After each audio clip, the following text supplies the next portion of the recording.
तो आज हम बात करेंगे three types of solution which is isotonic, hypotonic and hypertonic solution. उससे पहले हम थोड़ा प्रीवियस जान लेंगे। हमने पिछले लेक्चर में पढ़ा था कि जी ऑस्मोलैरिटी क्या है। ऑस्मोलैरिटी हमने कहा कि किसी भी सोल्यूशन में नंबर ऑफ सोल्यूट डिफाइन करते हैं कि उस सोल्यूशन की ऑस्मोलैरिटी, यानी कि जितने ज़्यादा नंबर ऑफ सोल्यूट होंगे उतनी ज़्यादा उसकी ऑस्मोलैरिटी बढ़ेगी, या किसी भी सोल्यूशन में अगर हम सॉल्वेंट कम कर दें तब भी उस सोल्यूशन की ऑस्मोलैरिटी बढ़ जाएगी। उस पिछले लेक्चर में हमने डिफाइन किया हुआ है, अगर किसी ने देखना है तो वो देख ले। उसके बाद हमने ये देखा कि हमारी बॉडी भी ऑस्मोलैरिटी मेंटेन करती है, किसमें, between two compartments which is ICF and ECF, यानी सेल्स के अंदर जो वाटर मौजूद होता है उसकी ऑस्मोलैरिटी मेंटेन की जाती है ताकि ईसीएफ के बराबर रहे और ना बढ़े ना कम हो। क्यों? क्योंकि वाटर की जो टेंडेंसी है वो ये है कि किसी भी जगह अगर सोल्यूट की मिकदार ज़्यादा हो जाए या हायर कंसनट्रेशन ऑफ सोल्यूट हो तो वाटर हमेशा उस तरफ जाता है जहाँ ऑस्मोलैरिटी ज़्यादा हो, जहाँ सोल्यूट की मिकदार ज़्यादा हो, जहाँ कंसनट्रेशन ऑफ सोल्यूट ज़्यादा हो। यानी कि अगर ईसीएफ में सोल्यूट ज़्यादा होंगे तो वाटर सेल से बाहर निकल कर ईसीएफ में आ जाएगा, एक्स्ट्रा सेलुलर फ्लूइड में आ जाएगा। तो on the basis of that we have three types of solution which is isotonic, hypotonic and hypertonic. तो सबसे पहले हम बात करेंगे आइसोटोनिक सोल्यूशन।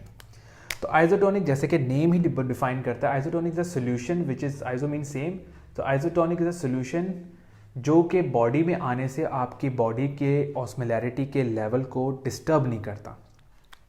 यानी कि अगर ECF में 286 है और ICF में 286 है और मैं ECF में सोल्यूशन इंट्रोड्यूस करवा दूं 286 ही ऑस्मोलैरिटी वाला, तो इसके आने से आपके एक्स्ट्रा सेलुलर फ्लूइड की वॉल्यूम बढ़ेगा लेकिन ऑस्मोलैरिटी में फ़र्क नहीं आएगा। जब ऑस्मोलैरिटी में फ़र्क नहीं आएगा तो ना सेल से फ्लूइड बाहर जाएगा, ना सोल्यूट बाहर जाएगा, ना ECF से फ्लूइड सेल्स के अंदर जाएगा। तो that kind of solution is called isotonic solution as we have the normal saline. यानी कि जब पेशेंट को डायरिया या वोमिटिंग, एक्सेस ऑफ डायरिया या वोमिटिंग हो जाए तो उसकी बॉडी में से फ्लूइड भी जाता है, साथ में सोल्यूट्स भी जाते हैं, तो हम उसको कहते हैं कि जिसको पेशेंट को नॉर्मल सलाइन लगा दिया जाए। तो वो सोल्यूशन कौन सा होता है normal saline?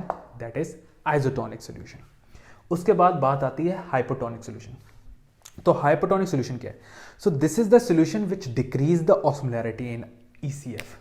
Hypotonic solution decrease the osmolarity in ECF, यानी ऐसा सोल्यूशन कि जब वो आपकी बॉडी में जाए तो लाइक यहाँ 286 है और यहाँ भी 286 है और मैं सोल्यूशन इंट्रोड्यूस करवा देता हूँ लेट्स से 200 वाला, तो वाटर ज़्यादा आ रहा है, ठीक है, सोल्यूट्स कम है, तो जब वाटर ज़्यादा आएगा तो इसकी ऑस्मोलैरिटी गिर जाएगी। लेट्स से इसकी ऑस्मोलैरिटी हो जाती है 240। तो जब इसकी ऑस्मोलैरिटी गिर जाएगी तो हमने क्या पढ़ा कि वाटर कहाँ मूव करता है? Water always move toward higher concentration of solution, higher concentration of solute या higher the osmolarity, the water have higher tendency to move towards that solution. So अब यहाँ 240 और यहाँ 286 ऑस्मोलैरिटी है, तो वाटर कहाँ जाएगा? वाटर जाएगा सेल्स के अंदर और सेल्स फूलना शुरू हो जाएंगे, बड़े हो जाएंगे। लाइक यहाँ पे तो टोनिसिटी मेंटेन, इसकी शेप मेंटेन रही क्योंकि दोनों की ऑस्मोलैरिटी सेम थी, लेकिन यहाँ ऑस्मोलैरिटी गिरी तो हमने बजाना कि ऑस्मोलैरिटी सोल्यूट यहाँ ज़्यादा है तो वाटर सेल्स के अंदर जाएंगे और सेल फूलना शुरू हो जाएंगे। तो this kind of solution is called hypotonic solution.